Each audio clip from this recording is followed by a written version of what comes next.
Hello, welcome to Give and Take, the positives in life, and I'm your host, Cicely Graves.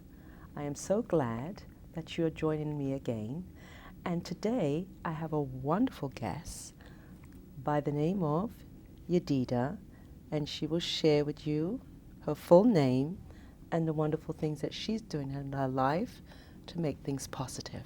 And welcome, Yedidah.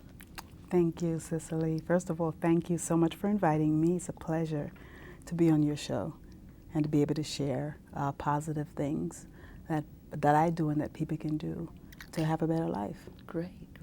So my name is Yedidah Yehudah, my full name, tongue twister, and I have been practicing wellness for about 35 years. I have been a wellness professional, specifically a registered dietitian, certified nutritionist in the state of New York for about 25 years. I have a master's degree in nutrition, and I have been doing service through wellness and through that platform, working in different places, in different healthcare facilities, with different populations, just sharing basic wellness.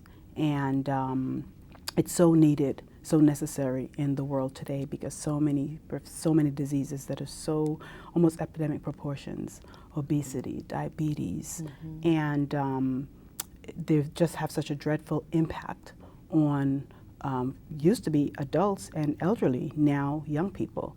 And so my work is cut out for me. We have a lot to do in sharing this wellness with the population. Fantastic. So I know I personally had a nice little consultation with you about some great things to do as far as taking care of the body, because, you know, it's very important that you have to take care of the whole person, and it really helped me a lot, and I've been using some of the techniques and sharing with other family members and stuff about the wonderful things that you shared with me. So now, what kind of things do you do spiritually or religiously to get you in such a beautiful, calm state that you're in now?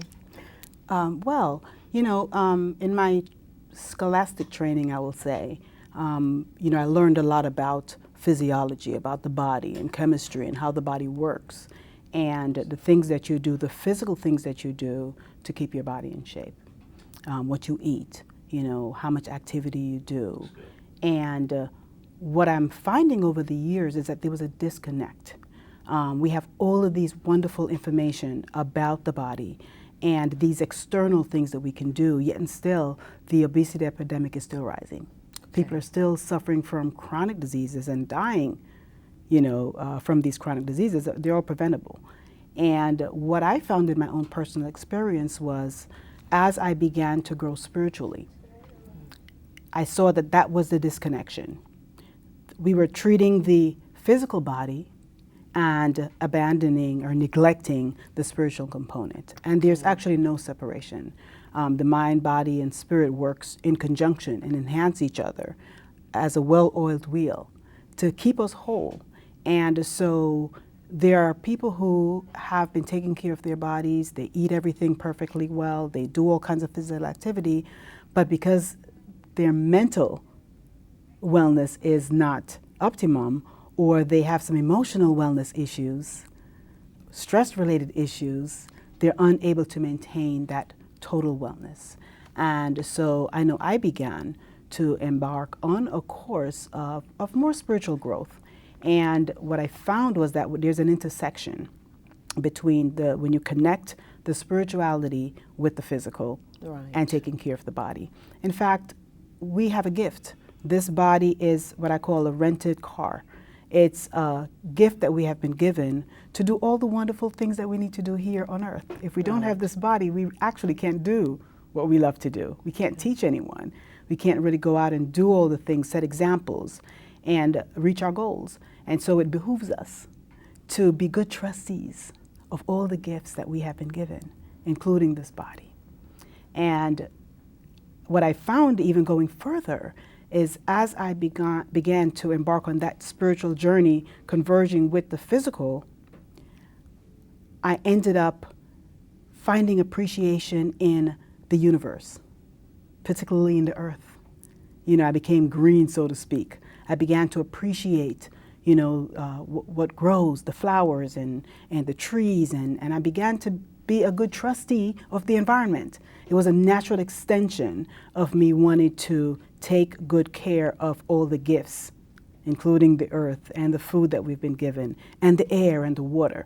And so I found that spiritual growth for myself resulted in an enhancement of my profession and me being able to share with all the people that I love to share with a wholesome package of wellness and not just the physical wellness. So I've incorporated mental wellness, spiritual wellness, financial wellness. That's right. And also emotional wellness. Absolutely. And the prevention aspect of people being aware of what they need in all of those areas and giving attention to all those parts of themselves so that they can become whole. Okay, so now that sounds like a wonderful package, as far as the whole component, the wholeness of the cell. So where would you start to make sure that all of those components are met? Is there any order, or is it just as it comes, or do you suggest anything that you could bring the wholeness together?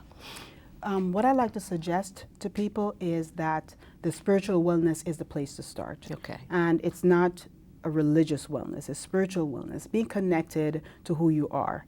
And that includes a big component of that is meditation. Okay.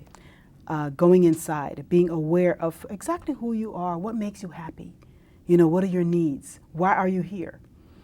Tapping into that spiritual wellness, that place where you know that you feel joy.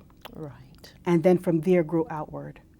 And after that, and meditation is very useful for that because it helps you to become aware, what I call you live in a state of conscious awareness, where every thought, everything that you do, even eating becomes a spiritual practice. Everything that you do becomes gratitude and thankfulness and joy. And you're able to see when there's a shift and then be able to shift back. And so from the spiritual, you'll think about the mental wellness. What is your thought pattern? Are you always the glass empty or are you the glass full? That's You the need question. to know, absolutely. Ask yourself all the time, where am I in my mental growth? Am I an optimist? Am I a pessimist? Where do I live? Right. And if I don't like where I am, how do I move from there? And that starts with thought. And so the spiritual wellness is the anchor, the place that keeps you grounded in where you need to be, in that place of peace. Then you start thinking, your thoughts begin to evolve into peacefulness. And then from there, you begin to choose emotions that make you happy. You begin to choose happiness over sadness. Right. Gratitude over having a pity party. You begin to choose, awareness. And you begin to not feel comfortable with sorrow and with, want and lack and depression. It no longer feels comfortable for you when you move to that emotional wellness. After that, then you begin to look at, what am I putting in my body? What am I eating? Is it making me better? Is it making me well, or is it harming me? How much am I eating? Am I aware of when I'm full? My body signals. Am I aware of when I'm hungry, or I just eat because it's 12 o'clock or because it's 7 o'clock? Am I hungry at 5 o'clock, or I just eat because the clock says I should? That's what I call living in conscious awareness, being aware of your body signals. And from there, you begin to look at the things that impact all of those wellness issues. For instance, your financial wellness. People don't like to look at that because it's very tough and, Yes. but it can create a lot of stress. Yes. It can create a lot of stress. I do a program on stress awareness and stress management, and I share with people how when you are in financial crisis, and some people are always in crisis, they live from paycheck to paycheck, and it creates a constant worry and what we call a chronic stress. And that's the most detrimental thing that you can do to your body. Build up chronic stress, because it begins to, every thought creates a reaction, a hormonal reaction in your body. And that reaction creates another reaction. And you begin to secrete hormones that can either hurt you or make you well. And so if you choose to stay in that place of chronic stress and spin that stress over and over again, you can see how your body can start to actually destroy itself. You create this dis-ease within your own body. Dis-ease, and so right. dis-ease, exactly. And that's how the stress affects your body. But it starts with your own thinking. That's right. And so you begin to look at your finances, and a lot of those things you can fix. So if that's your stressor because you're unable to take care of your daily living, life expenses, all of that, then you're able to do something about it because you're in a great emotional place and a mental place, and you're able to put a plan in place to get you out of whatever financial situation ails you. Because if any part of your being is not balanced, it's going to affect the other. That's It's a right. domino effect. And so it makes sense to look at all of that Right. and be honest with yourself and to be able to say, I need to take care of this. This needs some attention. This needs attention, and then take care of it to be whole. So you've given a wonderful step-by-step, and you're saying you're starting with the spiritual aspect of things, because that's where it starts. Absolutely. We always try to be reactive when we should be proactive. Absolutely. So when you're proactive, your things become clearer, you're more open, and the spirituality brings that clarity to you Yes. to begin to fix all those things that are not working in your life. Absolutely. So now I recently was in your presence, and you had shared a wonderful retreat that you went to called the Green Retreat, and that was in the Peace Village location, Ramakumara's Peace Village in the Catskills. Would you share, because I got so much from that, because it's really made my consciousness more aware about what I'm doing. So I'd love you to share, this wonderful retreat that you went to. Yes, I'm happy to. So this particular retreat is called the Green Retreat. And this is my third year attending the Green Retreat at Peace Village. Brahma Kumaris, has this wonderful retreat center where I go to. I can't wait. I love to go there. And I've participated in so many of the retreats. But the Green Retreat is a retreat to talk about global issues as it pertains to the environment and what it is that we can do individually, in our families, and collectively as communities to change some of the negative things that we have done in the environment to create all of this global warming. And as I said before, it's an extension of spirituality and of loving and being a good trustee of the gifts that we've been given. The earth is a gift, food is a gift, being able to breathe is a gift, the air, the water. And so it is our responsibility to take care of these things. And so in this Green Retreat, we are able to look at other things that are being done throughout the world and begin to see what parts of those things we can do in our communities, in our homes, and individually in our lives. And so we talked about some of the things that this wonderful organization, the Brahma Kumaris, is doing. I had the wonderful blessing and pleasure of going to India to a Peace of Mind retreat. Okay. And when I got there and I saw some of the things that they were doing, I was very impressed. They have all of these campuses with their spiritual universities, as a NYU or Columbia or any other huge university, with huge dorms. And they have solar power that they use to cook with steam to serve hundreds of thousands of people every day. I had a chance to tour their kitchen and the bakery, and I was so amazed. They have a facility to channel what I call gray water. So gray water is all the water that comes from the showers and your sinks. It goes into a particular, they have their own reservoir. And that now leads to all of the gardens and the water. So the water is filtered, and it's not potable water, so you can't drink it. But it's able to water their grass and the plants. And so you don't have to use fresh water for that and waste fresh water. You're recycling your water. Right. And one of the most fascinating projects that I saw there was this solar India One project. Now, this is a project that they have embarked on to use solar power for the entire village where they are, hundreds and thousands of people.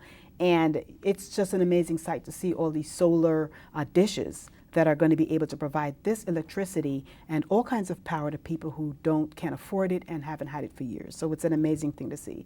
So those were huge projects. Now, we drilled all this down to things that we can do in our homes. Simple things like turning the water off when you're brushing your teeth. Right. You're not able to start with solar power on your home, which I'm getting, but you can start somewhere. Right.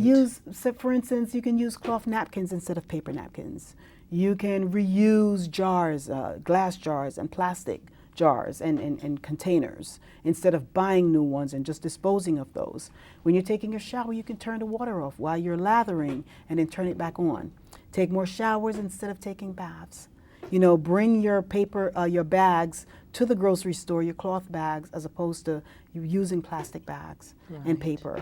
You know, participating in your community's recycling programs. You know, recycling cardboard and paper and all of that. You're actually saving money for your municipality, because if you're able to reduce the amount of garbage you have, then your sanitation department won't have to come by 2-3 times a week to pick up your garbage, because you'll have less. Right. You can compost. You can compost all of your fruits and vegetables and bread and even some of your paper and things like that, and use that compost to fertilize, you know, your own garden. You can start growing some of your own foods. You were sharing about that. Talk a little bit more about that compost, how you can use these different things to make your own. Yes, so you can buy a compost bin. Right. A very simple one. It looks like an inverted garbage can with a cover on it, so you won't have to worry about rodents and all of animals coming. They won't be able to get in. So I started with one of those. And then I needed another one, so I used an old beat up garbage can with a cover. Right. And so what I do is I alternate between the two.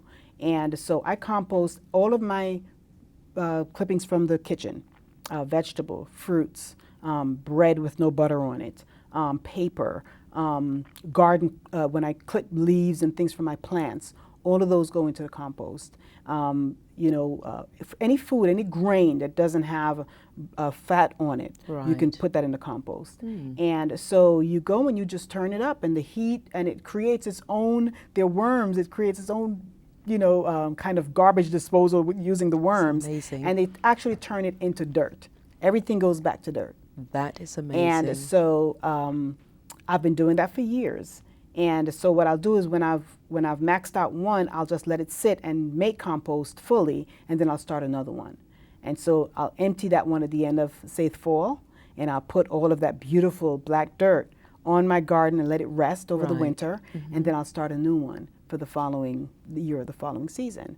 And I've also been gardening, organic gardening, for 7 years. And I don't have a huge urban sprawl. I don't have that much land. Right. I'm able to plant even in between my flowers, you know, the things that I need, that I use every day. And it's amazing the amount of food that you get from small pieces of land. You can even do container gardening if you don't have a lot of land. You can get buckets, regular buckets, punch holes in them, and you can plant tomatoes, and I have blueberries and raspberries and so many wonderful things.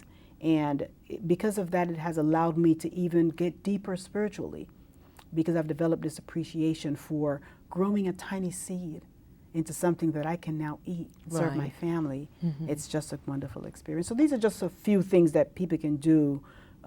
Start with one thing, and then every year you can add something. That's how I started. Right. I kept adding. I started with the napkins. I started using cloth napkins because I had about 3 dozen of them and never used them. So I haven't bought paper napkins in many, many years. And the funny thing is, people come over and they go, "Can I use those?" I'm like, "Sure, absolutely," because I leave them on the table. Right. And then I went from that to the bulbs. I changed the light bulbs. And More then energy efficient. from there I just graduated. Every year I began to do something to add on and to add on, until now I'm getting solar power for my home. You know, And this is the key. It's like nobody expects anyone to do everything overnight. You do step by step, and as you do Absolutely. step by step, it grows into a wonderful project that you're doing in your home, and you're sharing this information with many. Yes. And like I said, it brought about new awareness to me of some of the things that I can do differently. So it's just wonderful that you have got so much, and you've gone 3 years, and you're actually doing something with it. Absolutely. And you're demonstrating. I guess we're going to have to dub you the Green Angel. Yes, we can all be green angels. We though. can all be green Yes. angels. So the plan is for each person who went to the retreat to go back to their respective community, their centers, and to begin to share and to make a commitment. Each person is supposed to make a commitment to do one thing. Right. Whatever it is that they can do that one thing, and then grow from there. Right. You know, so that we all play our part and we all make a contribution to, you know, this creating this new environment for us and for our children after Playing us. our part Yeah, and having about a newness. Yes. That's what it's Yes. all about. Absolutely. So it sounds great. So is there anything else you would like to share with me about what you're doing in the community or anything in regards to that?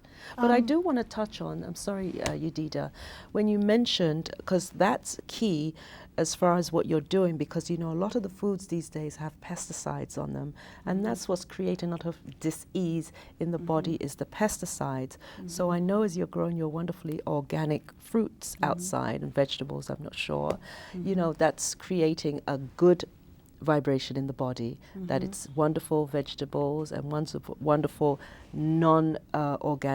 organic foods that you're growing. So that really helps to go back to where you started with the nutrition, is to begin to change things in the body. And remember I said it's all connected. Yes. There is a connection with all of those things, because as you begin to have an appreciation, you begin to look at what you're actually putting in your body. You begin to pay attention to the labels and what the ingredients are. Right, yeah. And you begin to not want the GMO and the high Right. fructose corn syrup, a lot of these things that have so many chemicals in them. They do. In that appreciation and the gratitude for this body, you know, you begin to take a little bit more pride in the things that you're willing to eat and the things that you're not willing to eat. Right. And so, you know, it's an amazing transformation. But again, it starts with spirituality. It starts with spirituality. Yes, it has to start there. And that leads you to all the, and these things kind of almost just fall in your lap. You know, you actually don't even have to go and find them. They actually will find you. As people see that you are interested in these things, they will share more and more with you. And so that's how we share. We share with each other, and it just begins to grow outward, you know. But I've been advocating, you know, and for myself, I always set the example. So I tried first, and I share it with my family. Right, you have to do that first. I share it with my family. Right. And then I begin to share it To with branch others. out, right. Yes. So I know for me, I have been looking for things that are non-GMO. Right. I have stopped using things that have high fructose corn syrup. These are chemicals. All of these little things, every little thing adds up. All the little pesticides that we have in our homes, in our food, on our fruits and our vegetables. Right. It begins to add up and add to inflammation. And that Yes. inflammation is the driving force Of pain for in a the body. lot of Many things. a lot of diseases. Yes. Particularly your autoimmune diseases, a lot of inflammation. And so if we want to reduce those things, we have to go back and remove some of those things. You may not be able to remove everything, but you take the same thing with the growth with the environment. Right. You start one by one chipping away at those things that are causing you disease. And so if you start out with 10 factors and you go down to 8 and then to 7 and then to 6, maybe you'll be left with 2 at the end that it's unavoidable, you know, because we live in this world and there are things in the air that we may not have, you know, control over. Right. But there are a lot of things that we do have control over in our homes and in our lives, and that we can change that and have an effect, a positive effect on. Now, Yedidah, I do want you to share, because you made a very important point. It made me look twice at something when buying lemons. When you said that, people say, well, this is so expensive and this is much cheaper and it's difficult to get this and that. Please share about that. So what I say is that you're going to pay. You're going to either pay at the front end or you're going to pay at the back end. And this is the one thing that people say when I talk about buying some things organic, because you don't have to buy everything organic. So they say, oh, but it's too expensive, I can't afford it. I say, well, you know, you're going to pay. You're going to pay $1 extra at the front end to get organic, or you're going to pay maybe hundreds of thousands of dollars when you get ill later on, and you have to pay those medical bills, plus your quality of life is so diminished. So you're going to pay. You know, it's better to pay the $1 or $2 extra in the front end. Right. And as this is becoming more popular, it's actually becoming equal. The price of organic foods is becoming almost equal to non-organic foods. And so it's, you know, it's better to do some research, you know, go and compare. I've done that, and sometimes the organic is actually cheaper than the regular foods. But when you think about the pleasure and the satisfaction that you get from taking care of yourself, you're actually getting a lot more than that dollar saving or whatever. You're getting a lot more. You have to look at the in long-term long-term, effects. absolutely. And like you said, $1 as opposed to hundreds and thousands of dollars, an illness. So what makes sense? The dollar is well worth it. It's An extra well dollar, worth it. $2 is well worth it. And again, you don't have to buy everything organic. There's so much information out there about what you can buy. Something like coconut or bananas. These are hard skinned. So even if they put pesticides on those things, it's not able to penetrate. You know, so you want to buy what they look for, what they call the dirty dozen, which are fruits like your strawberries and things like that you can't really peel. And they have a soft skin that it's very permeable, so the pesticides and the chemicals can get in. You know, and there are others that it won't. So you don't have to absolutely buy everything. That's a great organic, example. Yes. To show that you don't have to go total organic. Absolutely. You just have to weigh up the pros and cons. The other part of the saving is that, you know, you have this obesity epidemic. And so usually when foods are really, really cheap, people tend to buy a lot and overeat because they can, right? So if you're buying organic foods and it's a little bit more expensive, you become very protective of that. First of all, you're going to buy only what you need because you think it's so much more expensive. You're only going to buy a little bit. You're not going to waste it. Right. Because you think you've spent a lot of money on it. So you're going to really take care, you know, to safeguard it so it doesn't go bad. And so you're going to eat less. Right. You're going to end up eating less, and therefore, you know, that diet that you want to go on that you couldn't find bring yourself to do, now you're doing it. Right. Because you are buying less food. Yes. Okay, so you're helping yourself in that way as well. And you're also going to help your financial situation because you're going to buy less, you're going to throw away more, you're going to eat less. That's right. And so there's so many benefits. There's so many benefits. You know, so many benefits to eating that way, you know, as opposed to just buying, you know, when you supersize something and you can get this big paint can full of soda, you know, for $1.99, you feel like you have to get it. How can you resist it? You know, but if you can buy something for $2 and you get a small glass, you're going to make sure that you drink every drop out of there. You're probably going to try to squeeze the glass if you can. That makes sense. You know, that makes sense. Exactly. You know, it's like each time I talk to you, I get something else. And I think I know everything. It's like, no, nobody does. But, you know, all those little things. It's like if you're going to buy something that costs more, of course you're going to. And then in the long run, you're saving yourself as far in so many ways. It's like, wow, I'm like so glad that you're here to share the positives in life. It's so wonderful, Yedidah. You know, I look forward to having you come on other shows and sharing this wonderful thing that you have. And is there anything else you would like to share? Just briefly, we have a few more minutes, just a minute or so, and you can just wind down. I'll be at this, you're having an event in Mamaroneck. Right. I think it's in September. Yes, we're having that leadership, one-day retreat for leadership. I'll be there to share some more if people are interested. And I also teach Tai Chi. Oh, lovely. At Bethesda Baptist Church in New Rochelle on Wednesdays. And I just love sharing this information with anyone who's interested. And that gives me a lot of pleasure to be able to lead by example, number one, and then to help people, you know, to get that wholeness, that spiritual wholeness that they're looking for. And so, you know, I'm available. I'm in Westchester County. I do a lot of work with yourself and with the Brahma Kumaris in Westchester and other organizations, other community organizations, to share this information and to just bring people to that awareness that, you know, they can do this. It's not that hard and it's not that expensive, and they're worth it. Thank you. Well, Yedidah, I want to thank you for joining me and the audience here and sharing the wonderful positives in life, give and take.